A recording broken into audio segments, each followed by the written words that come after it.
So, one of the intriguing questions for everyone, whether you are a religious person or a scientist who doesn't believe in religion, or anyone for that matter who is a human being, is intrigued by one question. Why is it that someone is born in Bill Gates's family, who has been the richest man of the world for 16 times, and why somebody is born in Africa and then doesn't even have water to drink and then die? So congenitally, you see there is some inequality. So that questions all our democratic, socialistic systems, for which you don't have, all of them cannot answer this question, why there is congenital inequality. There is only one answer to this, and that is soul genetics, which I just coined the term and introduced it a decade ago, which is repackaging and contemporizing the ancient concept of Tarpanam. So you are not in control of your intelligence, of your prosperity, of your relationship. All these are linked to what is called soul genetics. Just as you inherit biogenetics, and you inherit also the soul. And the soul meaning here, the problems of the souls or the merits of the souls. You inherit both.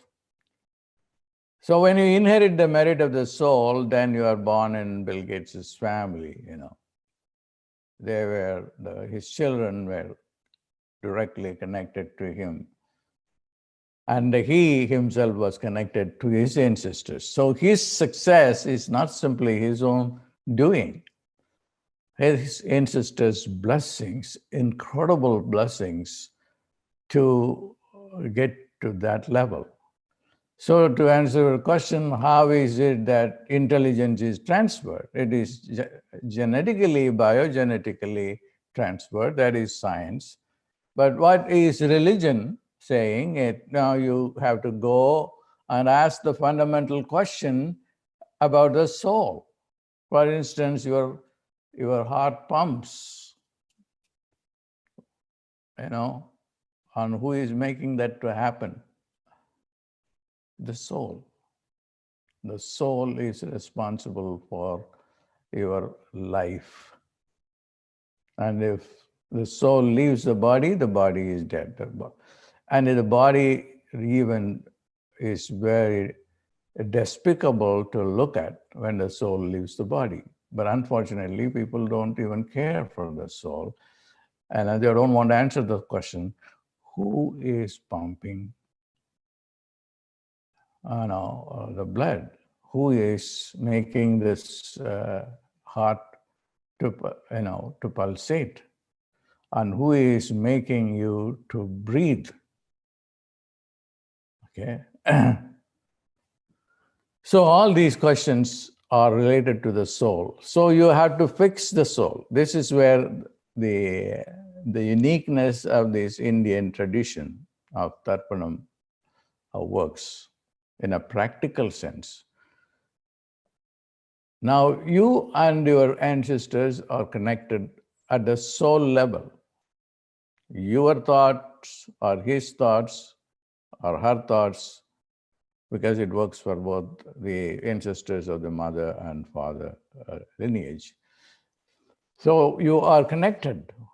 So whatever they think, you think also. Whatever you think, they think also.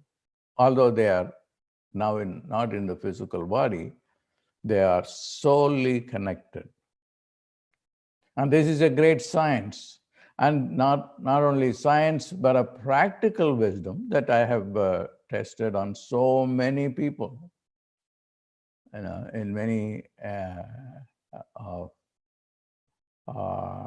previous recordings, I have explained that even scientists have been proved by people who, the priests who are able to see the ancestors coming. I'm talking to the priest because ordinarily people don't have the ability to see the spirits. And one time there was a Michael Jackson's, somebody wanted to do a Tarpanam for Michael Jackson. And he went, and then it was on the newspaper in India. And how his soul was talking to this priest, some details, I don't want to go into that. And that was proof. But anyway, so that you can fix it.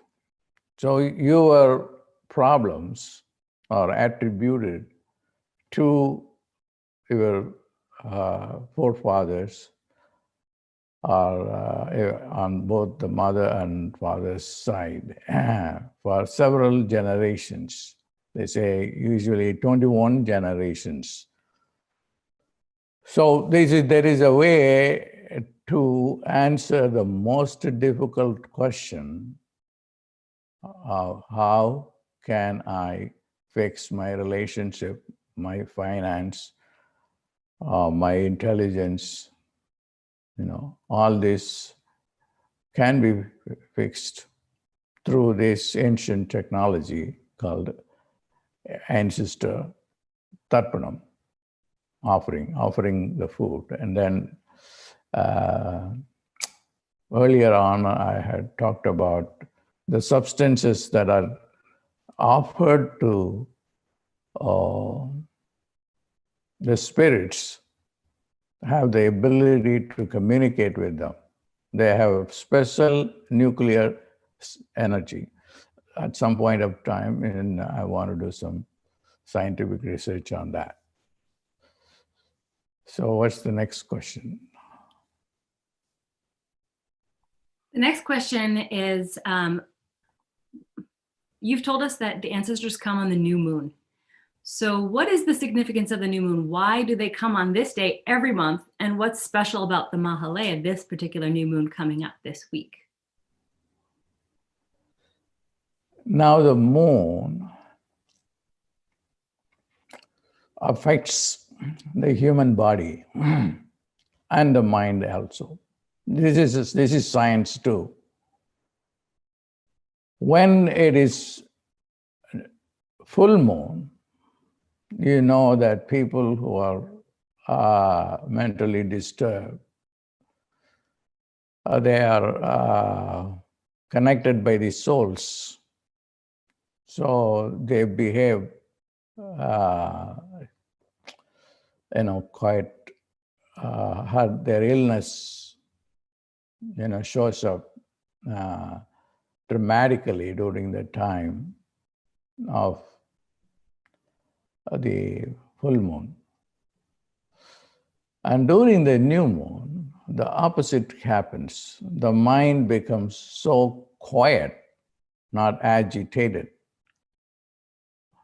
And the lunacy is very important, because they somehow knew that the moon is connected to our mind and the brain and the entire body itself, because the body is 3/4 water, and then the moon responds. The water and the moon have a special connection. If you go to the ocean, you can see the water on a new moon. Full moon is, uptide water. So that's the science part of it.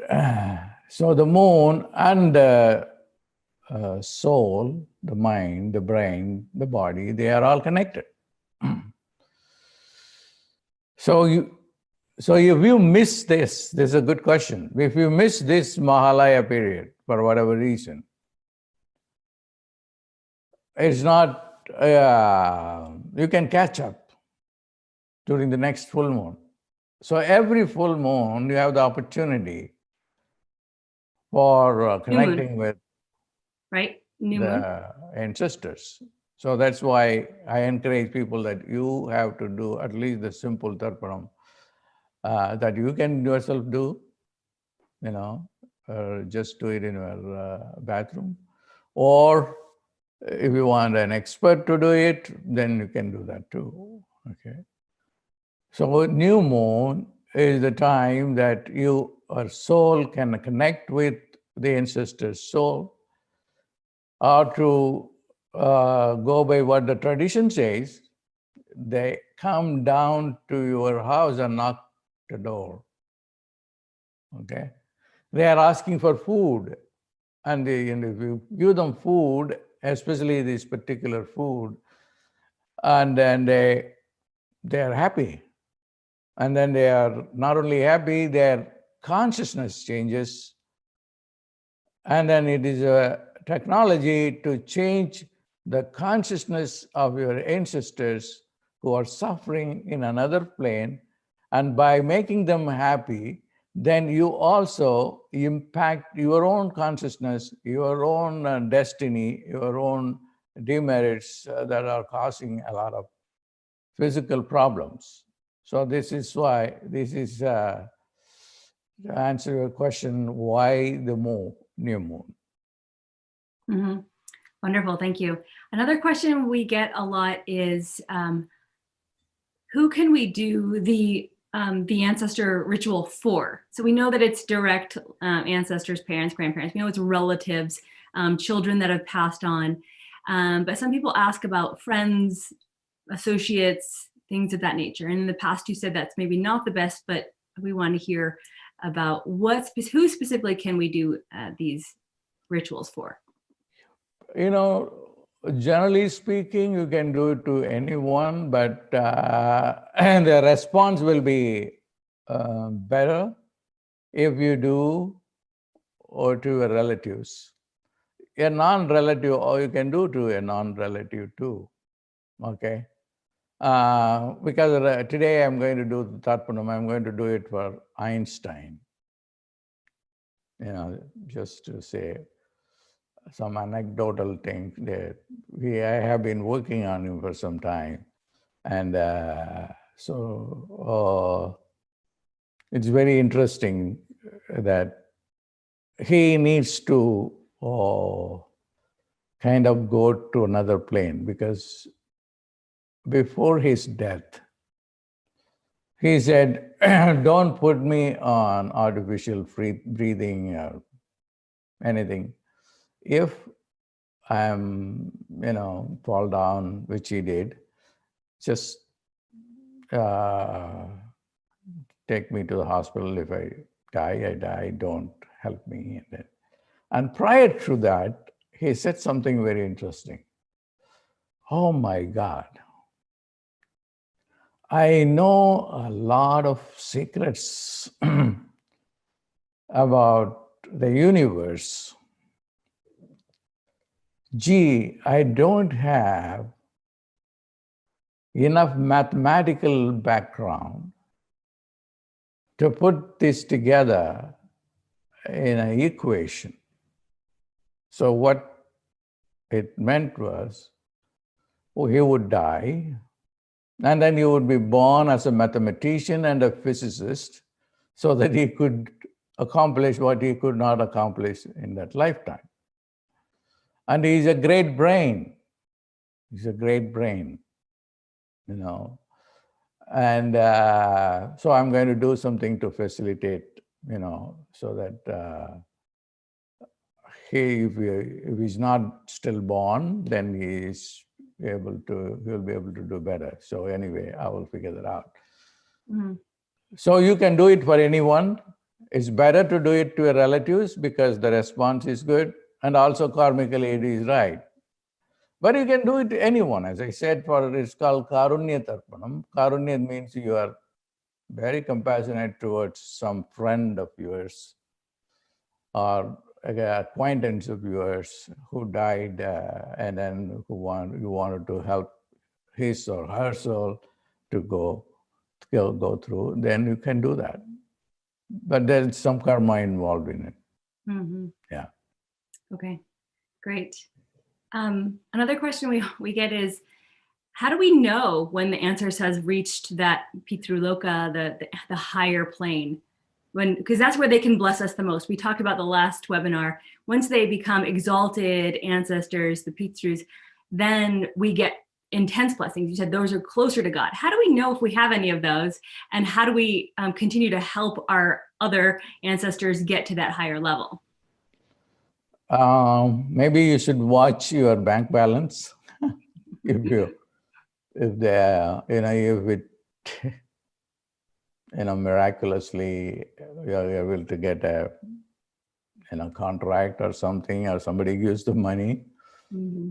and then and you want to account for it, it did not happen for a long time or all through your life, and suddenly something changes, and then how do you account? And because you have been very regular in doing Tarpanam, and then that's the easiest way of knowing. If you want an evidence, then they may appear in your dream, because I've been during this time I'm seeing my mother coming. They usually come in a dream during this time. Or there are specialists who can see that. Some of them work for Astrobed. I trust the chief guy the priest, and who is directly in contact with them, But then it's such an ordeal for the priest to monitor everybody, but he can do that. To my knowledge, he is one of the very few people who can do that. He will be able to see and talk to the ancestor. But the most important thing is that is not important. We are not interested in scientific evidence. We are interested in whether or not there is impact in our personal lives. That is how you see it works. Absolutely, which is what you said earlier, which is, how do we know this practical application of health, relationships, smartness, is we'll see it in our life. So you can concentrate on relationship. It's easy to do that because you completely go on. It's not that you need to do it only on New Moon Day. And I ask people who have been studying with me, do it every day. Do it every day. You are doing it every day, don't you? Yes. Mm-hmm. Okay, good. And then we also have what I also do is the daily Tarpanam that we have in Pillai Center, so that we have someone doing it always, and then I do it at home. So getting the experts involved. And last time you talked about, you talked more specifically about how having one of these particular priests be able to help our ancestors in a more significant way than we can, because they have the practice, because they have the lineage that actually allows them to speak to them. So they have the ability, they have the, I don't know, some kind of powers they have acquired in their previous lifetimes. They came back to this earth plane to do this service for humanity.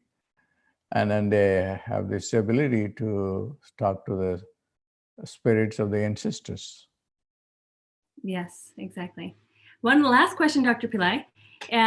People often ask us about, how do we know if they have curses from their ancestors, and how do we remove them? Is it the same process as Tarpanam?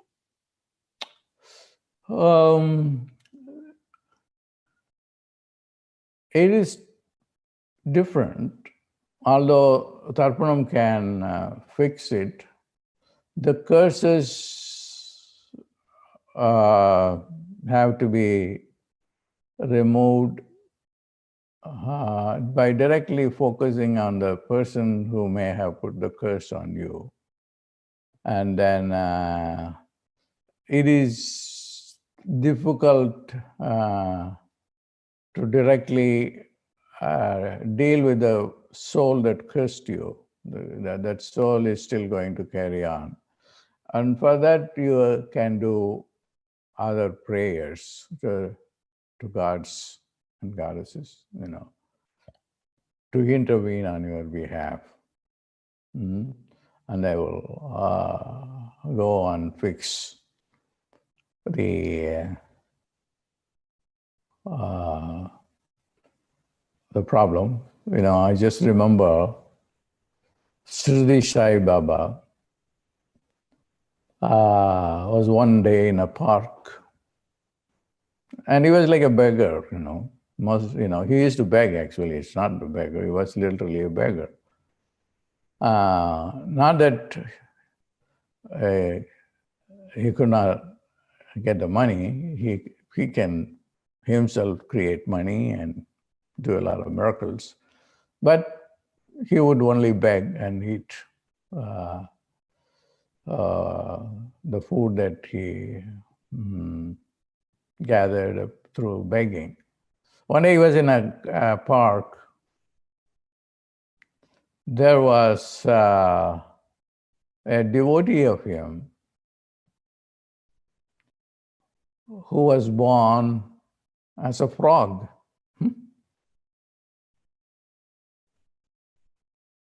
And then there was a guy, the frog, the devotee, when he died, Shirdi Sai Baba, you should always protect me when I am being hurt by another person or life-threatening things happen, you should help me. So when this snake came, and the snake was trying to swallow the frog, and it was in a park, and then the Shirdi Baba ran to that place and then addressed both the snake and the frog. They were enemies in their lifetimes. The snake was John and the frog was Peter. John, leave Peter alone. People were wondering, what's that? What is he talking about? There are only snake and a frog. But he knew. So the enmity continues life after life after life. So for removing curses, there are other things that you can do. I think, I'm sure that Astroved does something for curse. Okay. And maybe you can do a program for us one day on protection and psychic defense. We'll see. I'm too tight now. I cannot promise, because I've done that before, so you could use my old material. Okay. Yeah. Dr. Pillai, we have these events that occur. So Ganesha's birthday, and then Mahalaya. So Ganesha's the starting everything, and then Mahalaya for the ancestors. Next we have Navaratri. After that, there's Skandashashti.